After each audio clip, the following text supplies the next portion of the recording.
이스라엘의 기습으로 촉발된 이스라엘과 이란 간의 무력 충돌이 오늘로 엿새째를 맞았습니다.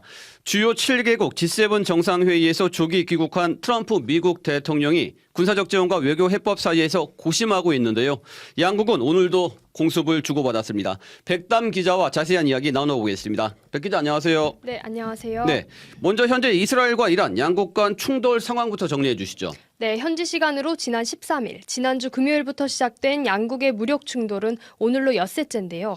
이스라엘은 이란 수도 테헤란 등의 대규모 공습을 이어갔습니다. 네. 이 과정에서 대형 폭발이 발생했다는 보도가 나왔고 테헤란 시민들의 긴 대피 행렬이 SNS를 통해 전해지고 있습니다. 한 테헤란 주민은 AP통신과의 통화에서 아무도 이 도시에 살고 있지 않은 듯 보인다고 말하기도 했습니다. 이란도 텔아비브와 하이파 등 이스라엘의 주요 도시를 보복 공격했고 특히 극초음속 미사일을 동원했다고 밝혔습니다. 네, 두 나라의 교전이 격화하면서 인명피해도 빠르게 늘고 있죠. 네, 아무래도 이란의 피해가 큽니다. 이틀 전 이란 정부가 발표한 공식 집계로는 사망자가 224명이었는데 미국에 있는 인권단체는 이란 전역에서 최소 585명이 죽고 1326명이 다쳤다고 주장했습니다. 사망자 중에서 239명이 민간인이고 122명은 보안요원으로 확인됐다고 합니다. 네. 이스라엘에서도 이란의 공격으로 민간인 등 24명이 죽고 647명이 넘게 다쳤다고 이스라엘 정부가 밝혔습니다. 네,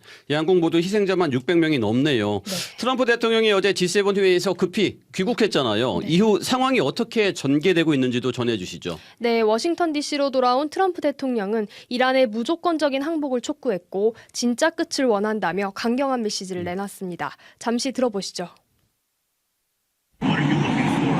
종결을 원합니다. 휴전이 아니라 진짜 종결, 끝 말입니다. 또 자신의 SNS에 우리는 이란 최고 지도자가 어디에 숨어 있는지 알고 있다며 너무 손쉬운 목표라고 위협하는 모습도 보였는데요. 네. 벙커에 은신 중인 걸로 알려진 이란 최고 지도자 하메네이가 이스라엘에 자비는 없다고 맞받아치면서 전운이 계속 고조되는 상황입니다. 네, 갈수록 심상치 않네요.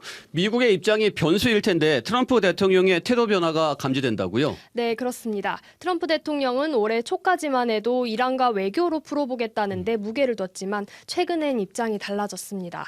트럼프 대통령은 지난 3월 하메네이에 서한을 보내고 전쟁을 원하지 않는다고 밝힌 바 있는데요. 네. 하지만 최근엔 조금 달라진 입장이 눈에 띄는데 특히 지난 9일 이스라엘 네타냐후 총리와 통화 이후에 우리가 도와야 할 수도 있다며 군사 지원 가능성을 직접 언급했습니다. 네, 그러면 미국이 실제로 군사 개입에 나설 가능성도 있는 건가요? 여러 시나리오가 거론되고 있는데요. 우선 미국이 공중급유와 정보 지원 수준으로 제한적으로 개입하는 단계가 있고요. 미국이 직접 벙커버스터 폭탄을 통해 이란 포르도의 지하 핵시설을 타격하는 방안까지 검토되고 있는 걸로 알려졌습니다.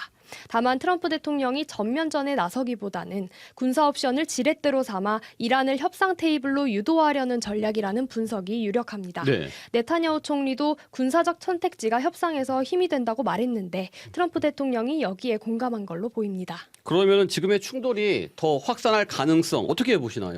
네, 당장은 양측 모두 강경 대응 기조를 이어가고 있어서 충돌이 더 격화될 가능성이 큽니다. 네. 특히 미국이 어떤 형태로든 지원에 나설 경우 이란의 반발 수위도 함께 높아질 수밖에 없는데요. 결국 트럼프 대통령의 선택이 향후 중동 정세를 가를 결정적 분수령이 될 전망입니다. 네, 여기까지 듣겠습니다. 백담 기자 수고했습니다. 지금까지 CBS 박지환의 뉴스톡이었습니다. 노컷으로 보는 뉴스의 새로운 기준. 지금 알림과 구독 설정하시고 함께하세요.